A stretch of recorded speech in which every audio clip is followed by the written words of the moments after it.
Right now, your practice's billing data is actually being run through an AI model. It's being compared to every other practice in your state and your specialty, and the AI is looking for one thing: outliers. And are you one of them? Are you an outlier and don't even know it? Welcome to NatRevMD, a podcast where we share tips on optimizing medical billing and improving practice efficiency so you can have the business of your dreams. I'm your host, Dr. Heather Signorelli, founder of NatRevMD. Let's get started.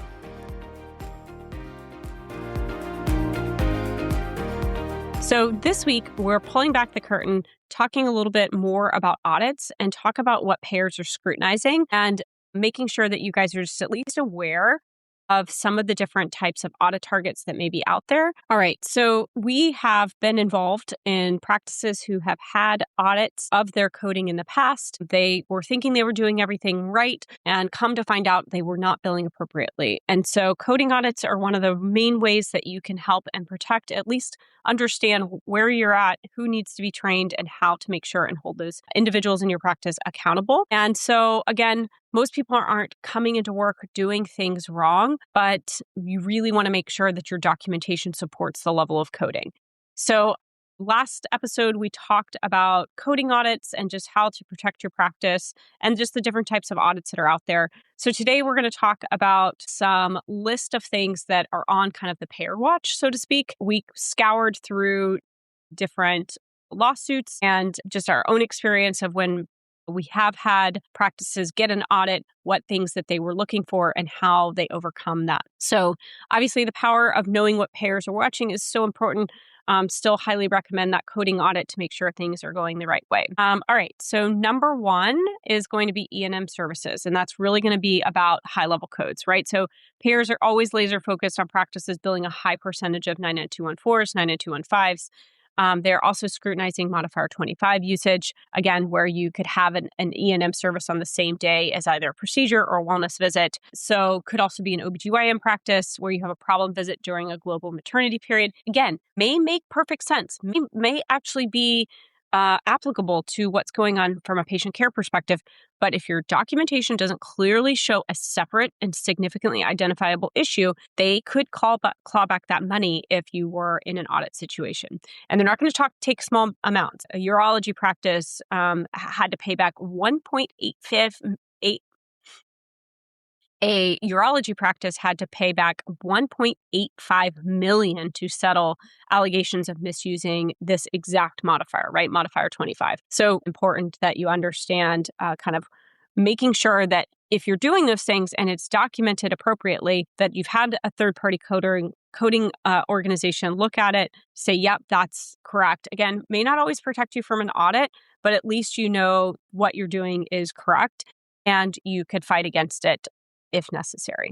Now, number two, we are seeing, folks still question what's going on with telehealth, right? CMS keeps changing and pushing back those change in regulations. But whenever you see an increase in volume of certain codes that are maybe high revenue generating, that's always going to lead to, regulatory review, I guess, so to speak. Telehealth visits have skyrocketed from 840,000 to over 52 million in 2020. So that's just 2019 to 2020. Payers do and are starting to kind of comb through those telehealth. They're looking for red flags, like a high percentage of 60-minute behavioral health sessions. They're looking for overlapping appointments or audio-only visits that don't have documentation explaining why the video wasn't feasible. Again, just really want to make sure that you're evaluating your telehealth workflow. As always, I highly recommend, if you guys haven't checked out our margin playbook, it is really just a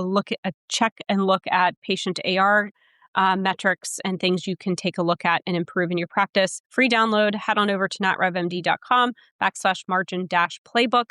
And link will be in the show notes. All right, so number 3 is RPM, remote patient monitoring. I know I did podcasts on this not too long ago. Another area of explosive growth and therefore intense scrutiny. So OIG is actually also watching this closely because payers are looking for practices billing for multiple RPM devices from a single patient in a single month. And they're flagging rapid spikes in patient volume for RPM services and billing for patients, especially if there's no established provider-patient relationship or if you're using using a software that doesn't actually directly connect or you're not seeing the actual metrics behind it, right? You may be calling patients or you just may be not calling patients, maybe doing something wrong.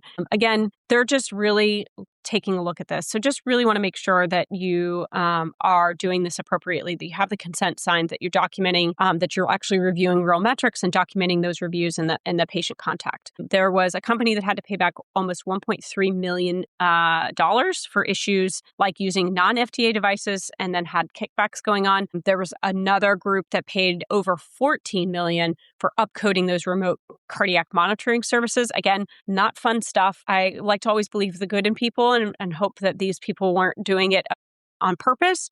So I just, do think that it's important to understand RPM.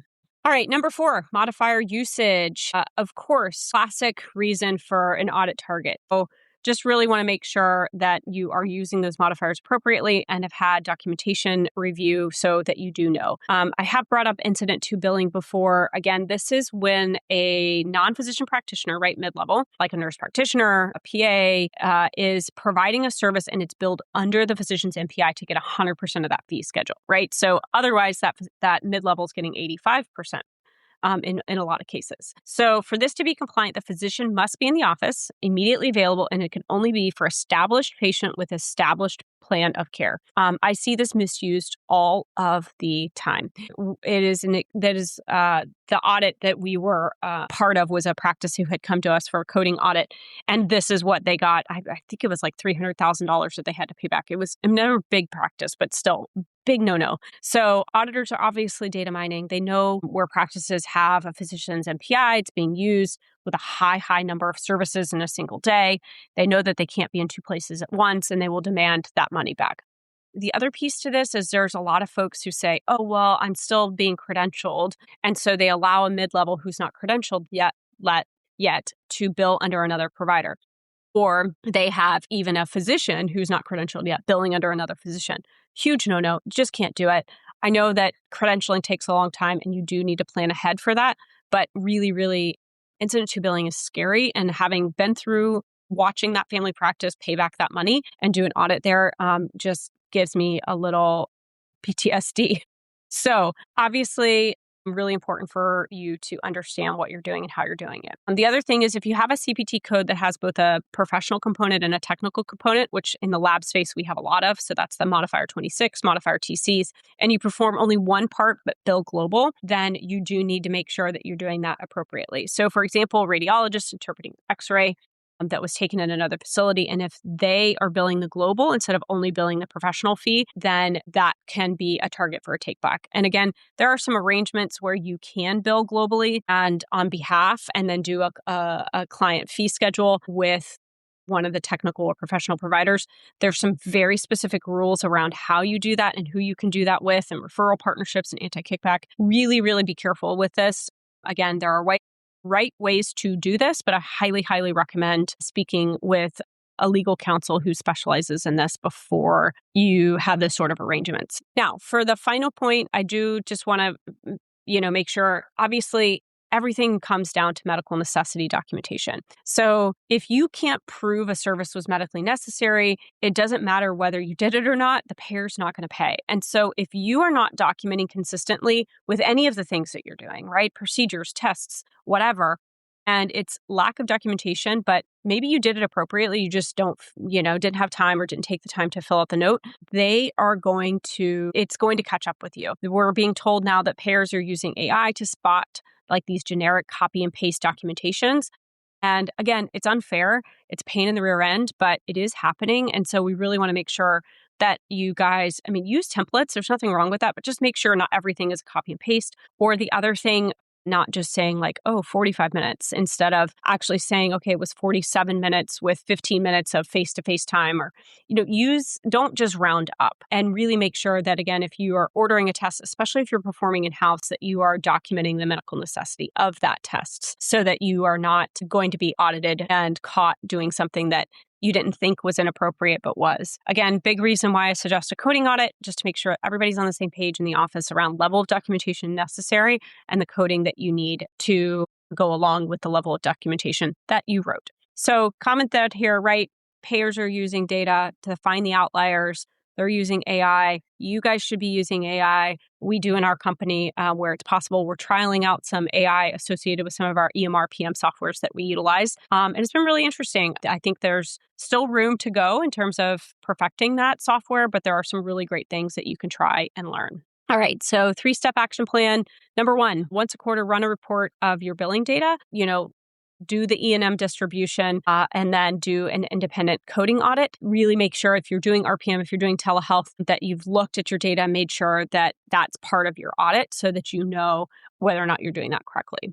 Number 2, make sure that your documentation is crisp. It's not generic. It's not copy and paste narratives. And that you are clearly documenting, especially for those high-level E&Ms or those modifier 25s, that you're really making it clear that the visit warranted that type of coding. And then last, like I said, internal audits, make sure that you've had a coder look at 10 to 20 charts per provider every 6 to 12 months. A really great way to be strategic and make sure that you're getting a varying view of, those high-level E&Ms, telehealth, RPM billing if you're doing it, and modifier use.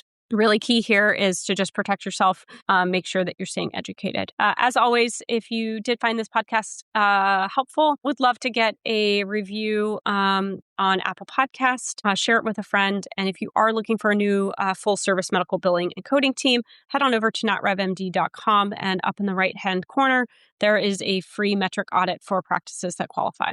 All right, have a great day.